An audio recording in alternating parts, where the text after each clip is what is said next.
ഇത് NHPCയുടെ ചാർട്ടാണ്. ഈ ഒരു ചാർട്ടിലേക്ക് നമ്മൾ വന്നു കഴിഞ്ഞാൽ ഒരു ഒന്ന് രണ്ട് മാറ്റേഴ്സ് എനിക്കൊന്ന് ജസ്റ്റ് എക്സ്പ്ലെയിൻ ചെയ്യാൻ വേണ്ടിയാണ്. അതായത് ഈ ചാർട്ടിൻ്റെ നിലവിലത്തെ പ്രൈസ് അല്ലെങ്കിൽ ഈ ഒരു സ്റ്റോക്കിൻ്റെ നിലവിലത്തെ പ്രൈസ് 94 രൂപ 13 പൈസ, അതായത് 94 രൂപയാണ് ഇതിൻ്റെ ഇപ്പോഴത്തെ നിലവിലത്തെ പ്രൈസ്. ഇത് ഒരു POC സ്റ്റോക്കാണ്, അതായത് ഗവൺമെൻറ് ഓണർഷിപ്പിലുള്ള ഒരു സ്റ്റോക്കാണ്. അത്യാവശ്യം പവർ സെക്ടറിൽ നല്ല ഒരു സ്വാധീനം ചെലുത്താൻ ശേഷിയുള്ള ഒരു മിനി രത്ന കമ്പനിയാണിത്. ഇത് 2009 സമയത്താണ് ഇത് ലിസ്റ്റ് ചെയ്യുന്നത്. ആ സമയം മുതൽ ഏകദേശം 2020 സമയം വരെ ഒരു പ്രത്യേക റേഞ്ചിൽ അല്ലെങ്കിൽ ഒരു പർട്ടിക്കുലർ റേഞ്ചിൽ നിന്നുകൊണ്ടാണ് ട്രേഡ് ചെയ്തുകൊണ്ടിരുന്നത്. അതിനുശേഷം അതായത് 2019 അവസാന സമയങ്ങളിൽ ഇതിൻ്റെ ഹയസ്റ്റ് പ്രൈസ് എന്ന് പറയുന്നത് 23 രൂപ റേഞ്ചിലായിരുന്നു. അതിനുശേഷം കോവിഡിന് ആ ഒരു സമയത്തേക്ക് ജസ്റ്റ് താഴേക്ക് പോയി ഒരു 12 രൂപ റേഞ്ചിലേക്ക് വന്നു.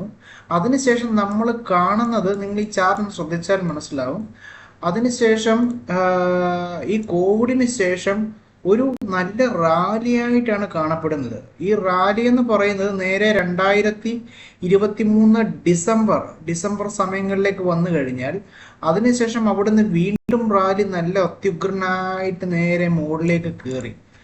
അവിടെ കയറി കഴിഞ്ഞാൽ പിന്നെ ആ ഒരു പർട്ടിക്കുലർ സ്റ്റേജിൽ തന്നെയാണ് ഇപ്പം നിൽക്കുന്നത്. അതായത് ഒരു റാലി നല്ല രീതിയിൽ വന്നതിന് ശേഷം നിങ്ങൾക്ക് ഇവിടെ നോക്കിയാൽ മനസ്സിലാവും, ഞാൻ ജസ്റ്റ് ട്രെൻഡ് ലൈൻ വരച്ചിട്ടുണ്ട്. ഈ ട്രെൻഡ് ലൈനിന് അടിച്ച് നേരെ നിൽക്കുകയാണ്. അത്ര ക്ലിയർ ആയിട്ടാണ് ആ ട്രെൻഡ് ലൈൻ അടി നിൽക്കുക. ഇവിടെ എൻ്റെ പ്രൈസിനെ റെസ്പെക്ട് ചെയ്യുന്നുണ്ട്. സോ അവിടെ നേരെ വരുന്ന ഈ ലൈനിൽ അടിച്ച് കറക്റ്റായിട്ട് നിൽക്കുകയാണ്.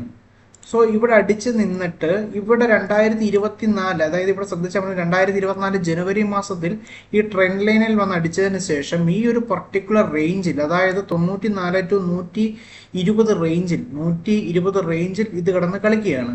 അപ്പോൾ അതിനുശേഷം ഇവിടുന്ന് വലിയൊരു മൂവ്മെൻറ്റുകളോ കാര്യങ്ങളൊന്നും നിലവിൽ ഉണ്ടായിട്ടില്ല. ഈ ഒരു സ്റ്റേജിൽ തന്നെയാണ് ഇപ്പം നിൽക്കുന്നത്.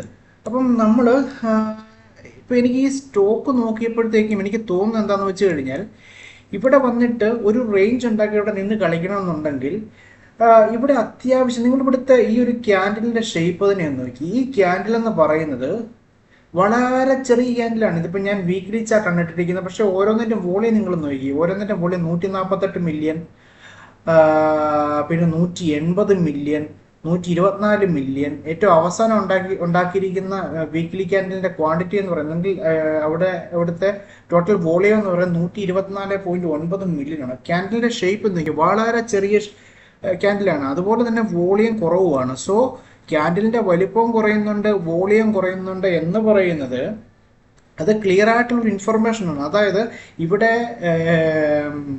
സെല്ലേഴ്സിൻ്റെ മൊമെൻറ്റം ലൂസ് ആയിക്കൊണ്ടിരിക്കുകയാണ്. ബയേഴ്സ് ഇവിടെ ട്രൈ ചെയ്യുന്നുണ്ട്, പക്ഷേ എന്നാൽ സെല്ലേഴ്സിൻ്റെ മുകളിൽ അവർക്ക് അപ്പർ ഹാൻഡ് എടുക്കാൻ പറ്റുന്നില്ല. ബയേഴ്സ് താഴ്ത്തിക്കൊണ്ട് പോകാൻ പ്രൈസിന് അത്രയ്ക്ക് നോക്കിയിട്ടും ഇവിടെ സാധിക്കാൻ പറ്റാത്ത ഒരു അവസ്ഥയിലാണ് നിൽക്കുന്നത്. അവരുടെ മൊമെൻ്റ് ഇവിടെ നഷ്ടപ്പെട്ടു പോയിക്കൊണ്ടിരിക്കുകയാണെന്ന് അതുകൊണ്ടാണ് ഞാൻ പറയുന്നത്. ഈ ഒരു ഏരിയയിൽ പ്രത്യേകത എന്താണെന്ന് വെച്ച് കഴിഞ്ഞാൽ, അത്യാവശ്യം പ്രൈസുകളെല്ലാം കയറി ഇറങ്ങി ഈ ഒരു ഭാഗത്ത് ഒന്ന് ഇതാകുന്നുണ്ട്, ഒന്ന് സ്റ്റേബിൾ ആകാൻ നോക്കുന്നുണ്ട്. ഇവിടെ നേരെ വന്ന് ഒരു മൊമെൻ്റം ക്യാൻഡിലിൻ്റെ വോളിയം നോക്കി, മൊമെൻ്റം ക്യാൻഡിൽ ഒന്ന് നേരെ ബ്രേക്ക് ചെയ്ത് മുകളിൽ പോയതിന് ശേഷം ഇത് നേരെ ട്രെൻഡ് ലൈനിൽ അടിച്ച് നേരെ ഇവിടെ വന്ന് നേരെ റിവേഴ്സ് വന്നതിന് ശേഷം നേരെ താഴെ എത്തിയിട്ട് വീണ്ടും ആ ഒരു റേഞ്ചിൽ തന്നെയാണ് കിടന്ന് കളിക്കുന്നത്. ഇവിടെ എല്ലാം കണ്ടോ, റേഞ്ചിൽ കിടന്ന് കളിച്ചു. പിന്നെ അതിനുശേഷം മുകളിലേക്ക് പോയിട്ടുണ്ടെങ്കിൽ പോലും ഇതിൻ്റെ എല്ലാം വിക്ക് ഈ ഒരു പറയുന്ന റേഞ്ചിൽ ടച്ച് ചെയ്യുന്നതാണ് നിൽക്കുന്നത്. സോ ഇതൊരു നല്ല ഒരു സപ്പോർട്ട് സോണായിട്ട് തന്നെയാണ് നമ്മൾ കൺസിഡർ ചെയ്യേണ്ടത്. കാര്യം ഇത്രയും പ്രൈസുകൾ ആ ഒരു റേഞ്ചിൽ കിടന്ന് കളിച്ചതുകൊണ്ട് ഇത് അത്യാവശ്യം നല്ല ഒരു സപ്പോർട്ട് സോൺ തന്നെയാണ്. അതേപോലെ തന്നെ നിലവിലത്തെ സാഹചര്യത്തിൽ ഈ പ്രൈസ് ഇവിടെ ഈ ഒരു റെസിസ്റ്റൻസിൽ വന്ന് അടിച്ചതിന് ശേഷം വീണ്ടും അതേ റേഞ്ചിലേക്ക് തന്നെ വരികയാണ്.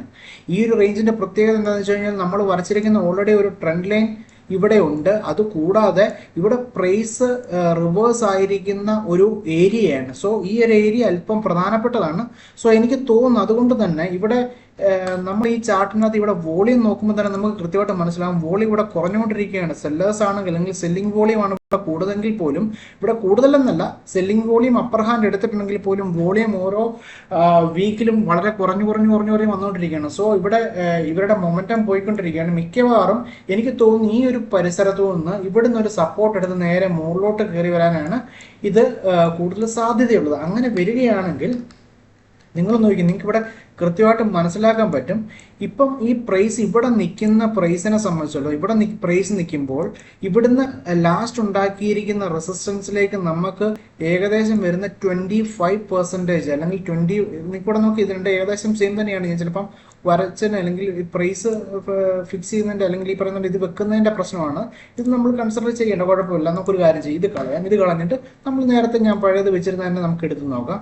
ഇത് നോക്കിയേ, ഇപ്പൊ പ്രൈസ് ഇവിടെ നിൽക്കുന്ന പ്രൈസിനെ സംബന്ധിച്ചിടത്തോളം അവിടെ നിന്ന് ഏകദേശം അതിന് തൊട്ട് മുന്നേ ഉണ്ടാക്കിയിരിക്കുന്ന റെസിസ്റ്റൻസിലേക്ക് 23% ഗ്രോത്ത് നിലവിൽ അവിടെ നമുക്ക് എക്സ്പെക്ട് ചെയ്യാം. സോ ഈ ഒരു ഇത്രയും മിനിമം ഒരു ഈ 23% ഒരു ഗ്രോത്ത് ഉണ്ടെന്ന് പറഞ്ഞാൽ തന്നെ നമുക്ക് മനസ്സിലാവും അത്യാവശ്യം നല്ലൊരു ഗ്രോത്ത് തന്നെയാണ്. അതുകൂടാതെ നമ്മൾ ഈ ഒരു ഇപ്പൊ പ്രൈസ് നിൽക്കുന്ന അതേ ഒരു സ്റ്റാർട്ടിൽ നിന്നും അതേ ഒരു സ്ഥലത്തു നിന്നും ട്രെൻഡ് ലൈനിലേക്കുള്ള ഒരു പ്രൈസിന്റെ ഒരു ഗ്രോത്തിന്റെ എക്സ്പെക്ടേഷൻ നോക്കി ഏകദേശം 50%. സോ നമുക്ക് ഇതിനകത്ത് രണ്ടൊന്നും മനസ്സിലാക്കാൻ പറ്റുന്ന കേസെന്ന് വെച്ചാൽ രണ്ട് രീതിയിൽ നമുക്കിവിടെ ഒരു നല്ല സപ്പോർട്ട് സോൺ ആയിട്ട് നിൽക്കുകയാണ്. ഇവിടുന്ന് ഒരു മേജർ സപ്പോർട്ട് എന്ന രീതിയിൽ നിൽക്കുന്നുണ്ട്. അതുകൂടാതെ നമ്മൾ അടുത്ത റെസിസ്റ്റൻസിലേക്ക് 23% നമുക്ക് എക്സ്പെക്ട് ചെയ്യാം. അതിന് മേളിൽ 50%. മിനിമം എന്താണെന്ന് പറഞ്ഞാൽ നമുക്ക് ഒരു 20% എങ്കിലും നമുക്ക് ഈ ഒരു ഏരിയയിൽ നിന്ന് മാത്രം നമുക്ക് എക്സ്പെക്ട് ചെയ്യാം. സോ നമുക്ക് എല്ലാവർക്കും ഈ ഒരു ഏരിയ നമുക്ക് ശ്രദ്ധിക്കാം.